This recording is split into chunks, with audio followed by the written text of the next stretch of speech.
দুর্যোগগুলো যখন আসবে তখন শুধু সরকারি দলের যে আসনগুলো আছে সেখানেই দুর্যোগগুলো আসবে, বিরোধী দলের যে আসনগুলো আছে সেখানে দুর্যোগগুলো আসবে না।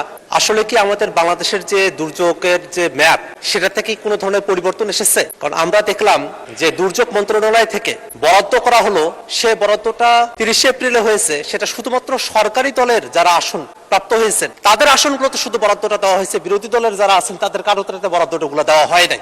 যদি এরকমটা হয়ে থাকে যে বাংলাদেশের আসলে দুর্যোগগুলো যখন আসবে তখন শুধু সরকারি দলের যে আসনগুলো আছে সেখানেই দুর্যোগগুলো আসবে, বিরোধী দলের যে আসনগুলো আছে সেখানে দুর্যোগগুলো আসবে না, তাহলে হয়তো একভাবে হতে পারতো। কিন্তু দুর্যোগগুলো যখন আসে মাননীয় মন্ত্রী মহোদয়, তখন কিন্তু আপনার আসনেও আসে, তখন আমাদের আসনগুলোতে এই দুর্যোগগুলো আসে, তখন কিন্তু আমরা সবাই কিন্তু সাফারার হই। এবং এই যে বরাদ্দগুলো আসে এটা কিন্তু সরকারি দল বিরোধী দল এই বিভাজন করে এই দুর্যোগগুলো আসে না।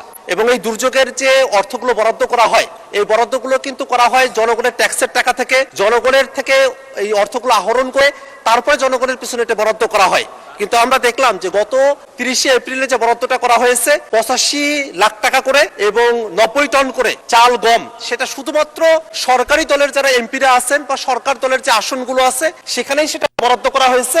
কিন্তু বিরোধী দলের কোনো আসনেই এই অর্থ এবং এই যে চাল গম সেটা বরাদ্দ করা হয় নাই, যেটা বিরোধী দলের আসনে যেসব সাধারণ নাগরিকেরা আছেন তাদের প্রতি চূড়ান্ত বৈষম্য। এবং 24-এর পরে এরকম বৈষম্যমূলক কোনো নীতি বাংলাদেশে চলতে পারে বলে আমরা মনে করি না।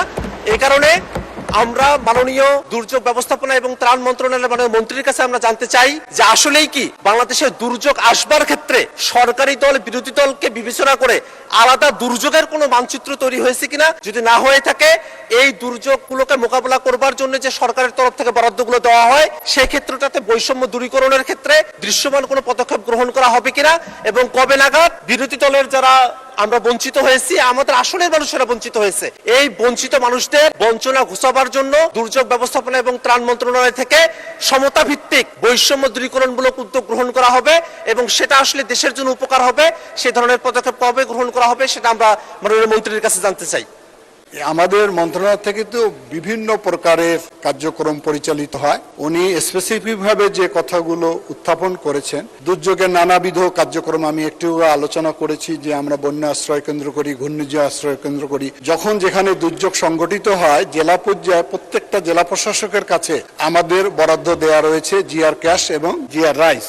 আর উনি টিআর কাবিখার কথা বলেছেন, যে সমস্ত এমপি মহোদয়রা আমাদের কাছে চাহিদা পত্র দেয় সেখানে আমরা বরাদ্দ দিয়ে থাকি।